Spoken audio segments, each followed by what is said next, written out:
So this is a poem written by a poet named David Whyte, Whyte. I think he's Irish, or I'm just going to say Irish, although great poets of Ireland.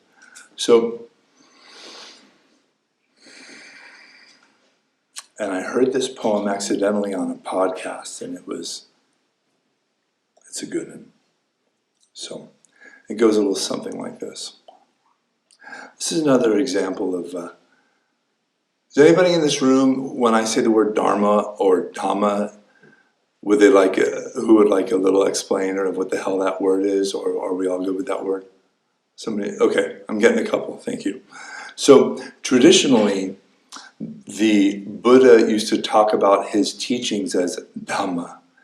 And Dhamma is one of those interesting words that, like, you know, so many languages don't have a one-to-one translation, right? Like there's all those cool words in Japanese, like the light that comes through the leaves of a tree, there's like a name for that, or like, you know, there's all these beautiful special words that don't really translate.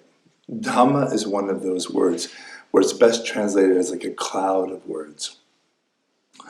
So the Buddha used to talk about Dhamma, meaning his teachings, but it also meant truth, and it also means the way something is. So like,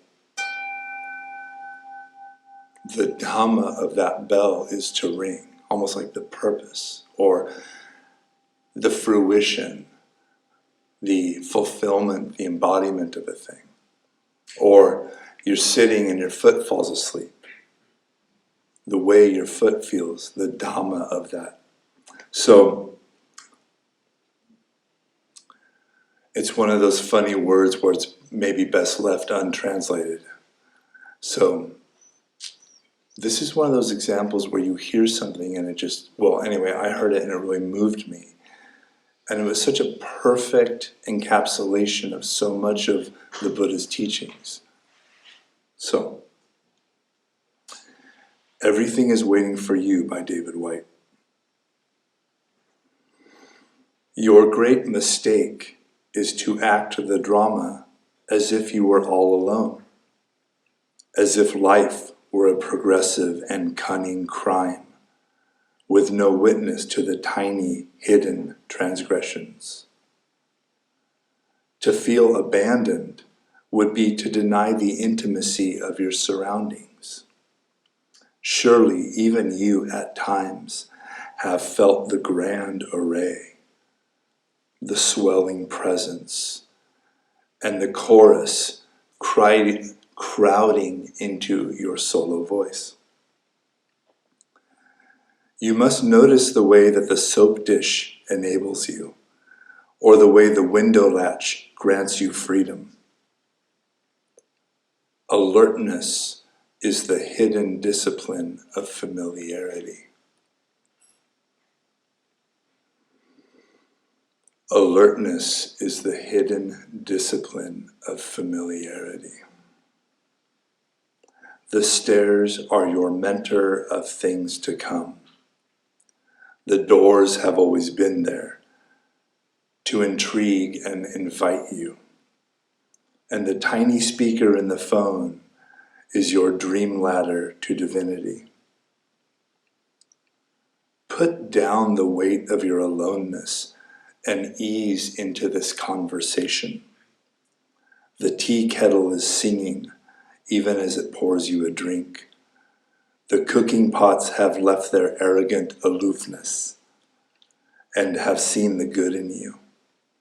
All of the birds and the creatures of the world are unutterably themselves, and everything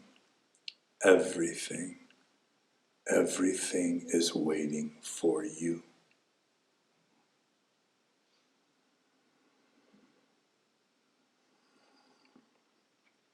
So the Buddha taught meditation of the most simple kind. The Buddha taught his students to gather their attention and reacquaint themselves with the most familiar, ordinary, common, boring things, like breathing,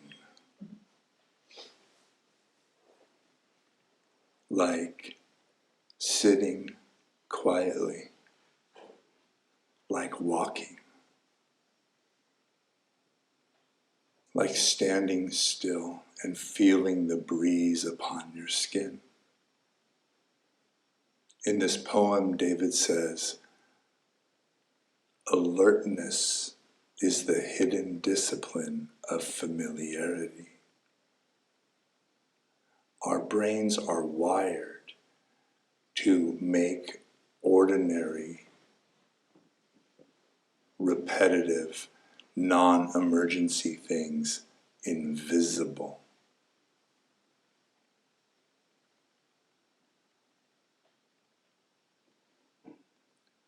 What does your right foot feel like on the ground right now? The moment you think of it, these sensations pour into your sensory field. But the way our mind works, unless we generally put attention on a thing, it's invisible to us.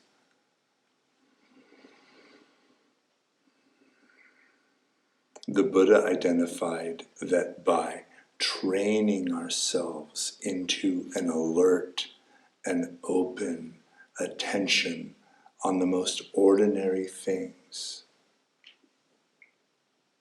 we somehow almost magically come into this calm, soft, gentle,